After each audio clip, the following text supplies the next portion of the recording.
जो है 6 कंप्लीट हो चुका है, किरचॉफ का लॉ। चलिए न्यूमेरिकल सॉल्व करते हैं। आज पहला न्यूमेरिकल है, आपको एक फिगर दिख रहा है, ठीक है, लिखा हुआ है संलग्न चित्र में धारा I का मान ज्ञात करो, यानी धारा I की वैल्यूएशन निकालनी है। जाहिर सी बात है कि इसमें बहुत सारी धाराएं हैं, यहाँ पे 2 एम्पियर की धारा है, फिर I1 हुई, फिर I2 हुई, फिर I हुई, है ना। अब ये धारा की वैल्यूएशन कुछ ज्यादा है ना, तो अब हमें किरचॉफ का नियम लगाना होगा, यानी किरचॉफ का प्रथम नियम लगाना है। और प्रथम नियम आपने पढ़ा है किसी बर्बद में, बहने वाली धाराओं का जो बीजगणितीय योग होता है कि या किसी भी संधि पर मिलने वाली धाराओं का बीजगणितीय योग जो होता है वो शून्य होता है, यानी आने वाली धारा बराबर जाने वाली धारा होता है, नहीं होता। तो अगर हम बात करें यहाँ पे पहली संधि पे, तो ये आपकी पी संधि आती है। क्या आती है? पी संधि, ये क्यू संधि है और ये आर संधि है, ठीक है। ये 3 टाइप की संधियां हैं। तो लिखेंगे यहाँ पे पहली संधि के लिए, अगर आंसर की बात करें तो यहाँ पे आंसर लिखेंगे और लिखेंगे पहली संधि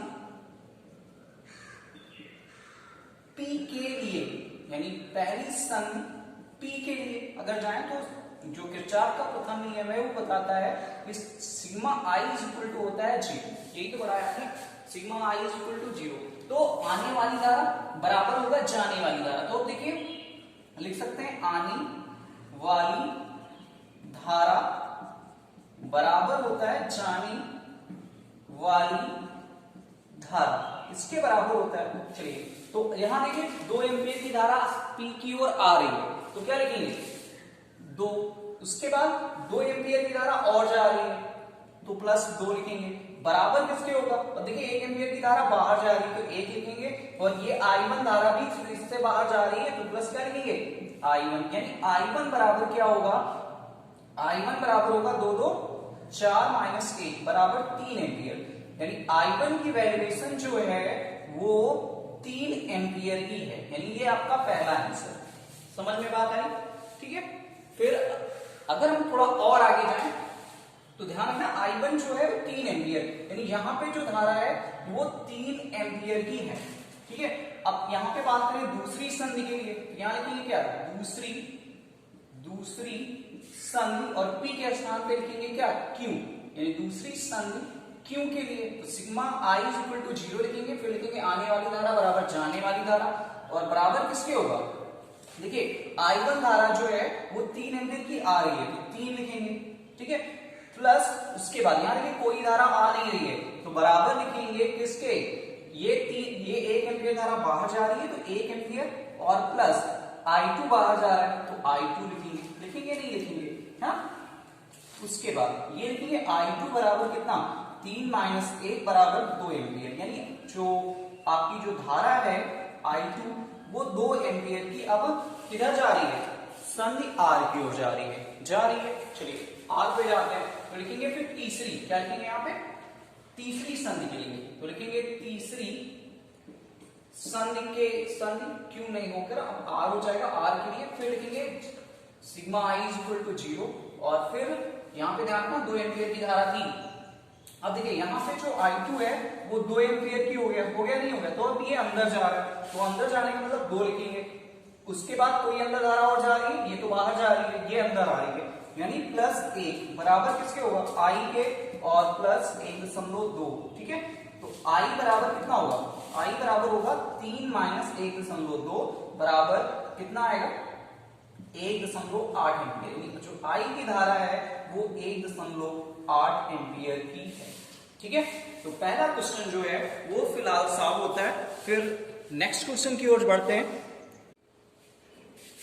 चलिए क्वेश्चन नंबर सेकेंड में आपको एक फिगर दिख रहा है, ठीक है। इसमें कहा जा रहा है चित्र में 75 ओम पर धारा का मान ज्ञात करो। ये क्वेश्चन है कि 75 ओम आपका यहाँ पे, और 75 ओम पे धारा की वैल्यूएशन निकाल के लानी है ना। पूरे परिपथ की धारा की वैल्यूएशन की बात नहीं की जा रही है, सिर्फ 75 ओम प्रतिरोध पे आपको धारा निकाल के लानी है, यानी आपको एक फिगर साफ दिख रहा है। तो अब बात ये आती है कि सबसे पहला काम यहाँ पे क्या होगा, सबसे पहला काम ये होगा कि हम जो भी प्रतिरोध लगे उनको श्रेणी या समांतर क्रम में जोड़ें। तो आपको दिख रहा होगा यहाँ पे 100 ओम है, तो इसको इसके साथ अगर हम जोड़ना चाहें तो ये फिलहाल समांतर में जुड़ेगा, ठीक है। लेकिन 3 प्रतिरोध और है, ठीक है, तो उनको सबसे पहले देखिए ये क्या में होगा, समांतर क्रम में होगा। क्या इसी बात समांतर क्रम में होगा, तो हम क्या लिखें यानी यहां लिखेंगे 50 ओम कामा 75 ओम व 50 ओम को समांतर क्रम में, क्या दिए, समांतर क्रम में जोड़ने पर, ठीक है। तो ये तीनों को सबसे पहले समांतर क्रम में जोड़ते हैं। तो आपने फार्मूला पढ़ा है 1/r बराबर होता है 1/r1 plus 1/r2 plus 1/r3, ये आपने पढ़ रखा है, ठीक है। तो 1/r इज इक्वल टू होगा 1/50 प्लस 1/50 प्लस 1/75, है ना। तो यहाँ पे होगा, ये होगा 2/50 और प्लस 1/75। अगर मल्टीप्लाई यहां से कैंसिल करते हैं तो 1/25 आएगा, यानी क्या आएगा 1/25 और प्लस 1/75। अगर यहाँ पे मल्टीप्लाई करें तो जाहिर सी बात है यहाँ पे आएगा 3/75 और प्लस 1/75, है ना, यही तो आएगा।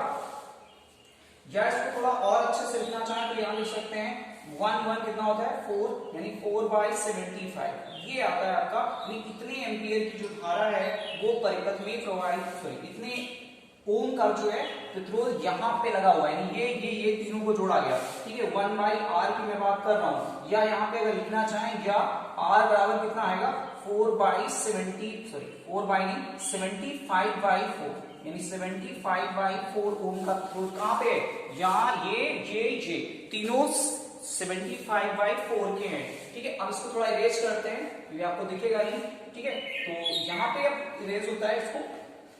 अब देखिए, याद रखना आपका जो r आया है वो कितना है 75/4 आया है, ठीक है। अब ये देखिए सारा पूरा परिपथ कैंसिल हो गया, पूरा परिपथ ही आपका कैंसिल हो गया, केवल 100 और 75/4 बचा। ये दोनों जो होंगे वो श्रेणी क्रम में होंगे, तो लिखेंगे क्या 100 ओम व 75/4 ओम को श्रेणी क्रम में जोड़ने पर, किसमें जोड़े, श्रेणी क्रम में जोड़ने पर। तो चलिए इसको श्रेणी क्रम में जोड़ लेते हैं, जोड़ने पर, ठीक है।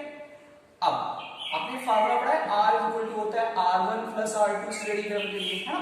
तो ये हो जाएगा 100 प्लस 75/4, या इसको लिख सकते हैं 400 प्लस 75/4, या इसको लिख सकते हैं 475/4। ये हो गया टोटल प्रतिरोध, यानी ये पूरे जो परिपथ है, इस परिपथ का जो पूरा प्रतिरोध है वो कितना है 475/4। अब जाहिर सी बात है कि E इक्वल टू 90 190 है, यानी जो विभवांतर है या विद्युत वाहक बल है वो 190 है ना। और जो R है वो भी वैल्यूएशन पता है, E की पता है, V की पता है और R की पता है, तो I निकाल सकते हैं पूरे परिपथ के लिए। तो ये अब इसको फिर से अरेंज करते हैं, ध्यान रखना। उसके बाद चलिए अब इसको हम कर देते हैं क्या, अतः धारा पूरे परिपथ में बात कर रहा हूं, 75 ओम पे धारा नहीं निकाल रहा हूं, पूरे परिपथ में धारा क्या होगी, I बराबर आपने पढ़ रखा है V/R, आपने पढ़ रखा है E/R, V तो पढ़ा है। तो V की वैल्यू या E की वैल्यू जो है वो 190 है ना, और R की वैल्यू जो है अभी निकाल के लाया वो 475/4, यही तो निकाल के लाया। ये ऊपर चला जाएगा तो 190 मल्टीप्लाई 4/475, यही तो आएगा, ठीक है। या इसको लिख सकते हैं कितना, इसको लिखेंगे 1.6 एम्पियर जो धारा है I की वैल्यूएशन, ये इतनी धारा जो है वो बह रही है पूरे परिपथ में, ठीक है। पूरे परिपथ में इतनी धारा बह रही है, तो 100 ओम पे कितना विभवांतर होगा, चलिए निकालते हैं 100 ओम पे विभवांतर, ठीक है। इसको फिर से हटा देते हैं, ध्यान रखना 1.6 एम्पियर की धारा प्रवाहित हो रही है, ठीक है।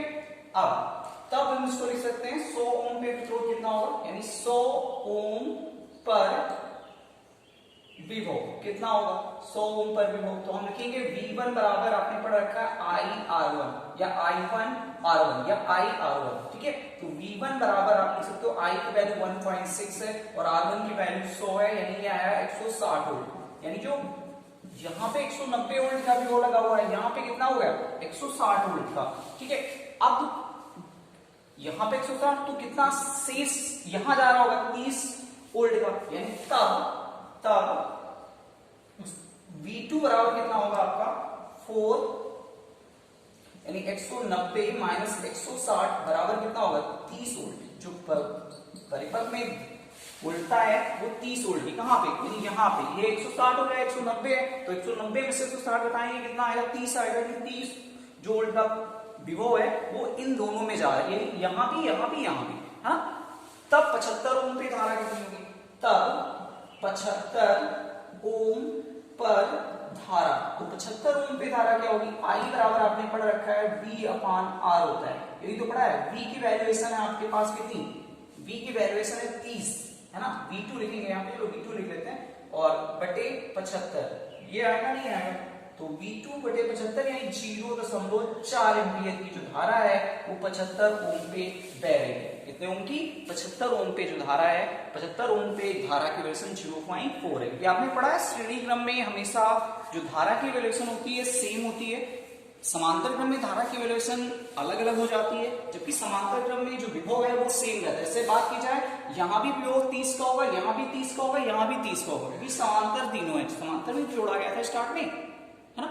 तो सब पे जो विभव होगा वो सेम होगा, लेकिन धारा की वैल्यूएशन अलग होगी। यहाँ पे पूछा जाए कि अभी आप 50 ओम पे धारा की वैल्यूएशन, तो आप यहाँ 50 लिखेंगे, 50 यहाँ पूछा जाए तो भी 50 लिखेंगे, है ना।